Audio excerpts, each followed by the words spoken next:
बिना साधना के, बिना मन शुद्ध हुए, बिना अहंकार को गलित किए कोई परमात्मा को पकड़ सकता नहीं। इसलिए उन्होंने कह तो दिया, आनयति कौशल्याम आह। कौशल्या को कहा कि इसको पकड़ के ले आओ, और आज्ञा पालन करते हुए माता कौशल्या ने दौड़ना प्रारंभ किया पकड़ने के लिए। धावत्यपि न शक्नोति स्प्रष्टुम योगिना योगिमनो गतिम प्रहसन स्वयमायाति कर्दमांकित पाणिना। माता दौड़ रही है, माता दौड़ रही है, और दौड़ते दौड़ते थक जाती है। भगवान उसकी ओर देखकर कहते हैं कि योगी लोग सारी जिंदगी दौड़ते, मुझे पकड़ नहीं पाते, तू मैया मुझे पकड़ने की कोशिश कर रही है। तेरे ये पकड़ने का जो अभिमान है ये तो पूर्ण नहीं होगा। और पूरी मन की पूरी शक्ति के साथ परमात्मा का चिंतन करने के बड़े बड़े योगी प्रयत्न करते हैं, और भगवान इतनी तेजी से चलने लगे, मनोगतिम, जैसे मन तीव्र चलता है उसी तीव्रता के साथ अपने बड़े विशाल आंगन में दौड़ रहे हैं। योगी अपनी बुद्धि की गति के द्वारा जिसको पकड़ नहीं पाते, मां उसको पकड़ सकेगी ये संभव नहीं। और जब वो थक जाती है तो भगवान एकदम से हाथों में खेलते खेलते मिट्टी का कुछ खेल खेल रहे होंगे। छोटे छोटे बच्चे गीली मिट्टी के पैरों से कभी कभी घर बनाते।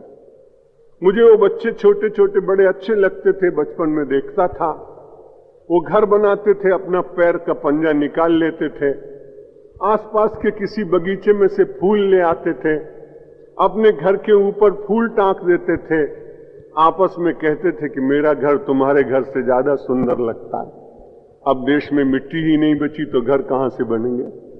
जो मिट्टी इतनी दुर्गंधित हो गई उसमें खेलने कौन जाएगा? खेलने अच्छे अब आजकल लगते नहीं। इंडोर गेम इतने बढ़ते चले जा रहे हैं कि आउटडोर के कबड्डी इस देश में से खत्म हो गई, खो खो खत्म हो गई, जिंदा रह गया केवल क्रिकेट, जिसके लिए लोग इतने पागल कि रात को 12 बजे भी हो तो देखने के लिए तैयार। उनसे कोई कहे कि 12 बजे सत्संग कर लो, आधा घंटे तो नहीं करेंगे, लेकिन मैच अगर 12 बजे शुरू हो रहा हो तो इस हिंदुस्तान में ऐसा रथ जगा होता है जितना जगदम्बा के लिए नहीं होता। लेकिन उस समय इस देश की माटी का महत्व बचपन से सिखाया जाता था। खेलो तो माटी के साथ, स्नान करो तो माटी के साथ।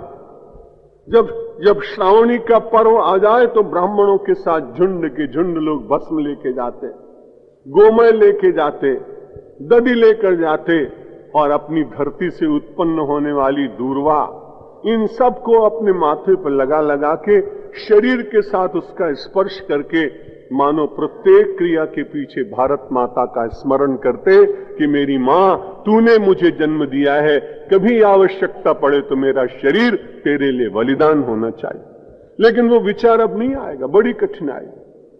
अभी तो बीएससी एजी करने के बाद लड़का जाता है, एग्रीकल्चर में बीएससी किया है, भाई और किसी विज्ञान में करते।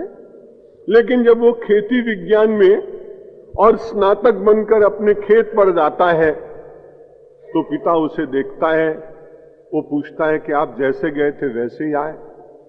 आपने झुककर अपने मजदूरों को कुछ बताया नहीं कि कैसे बोना चाहिए, कैसे खाद डालनी चाहिए, कैसी नाली बनानी चाहिए? उसने कहा, पिताजी मैं झुकना तो चाहता था, लेकिन बार बार मुझे लगता था मेरी पैंट की क्रीज टूट जाएगी, इसलिए मैं झुका नहीं।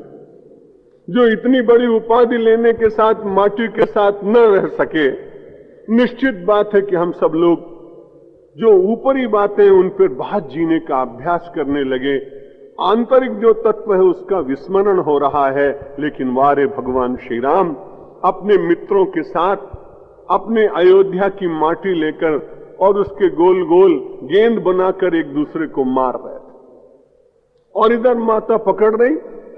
अब उन्होंने देखा कि पकड़ में तो मैं आया नहीं, बहुत थक गई, पसीना आ गया। भगवान ने विचार किया और विचार करने के बाद कर्दमांकित पाणिना, अपने हाथ के कीचड़ को धोया नहीं तो कभी कभी ऐसा मां को मिलने जाना तो कीचड़ धो के थोड़ी जाएगा बच्चा। जब वो बिल्कुल थक कर बैठ गई, आंखें बंद हुई, पसीना आ गया, विचार करने लगी कि मुझसे तो पकड़ में आएगा नहीं। ऐसा सोच ही रही थी कि इतने में पीछे से आए और अपने उस कीचड़ से भरे हुए हाथों से अपने मां को और बड़ी अच्छी तरह से दबोच लिया, उसकी पीठ पर आकर बैठ गए। बोले, मैया तू मुझे पकड़ना चाहती थी, मुझे अपने पुरुषार्थ से दुनिया में आज तक कोई पकड़ नहीं सका है। अब जब तेरे पुरुषार्थ का अहंकार गलित हो गया, जब अहंकार गलित होता है तो परमात्मा में करुणा जागती है।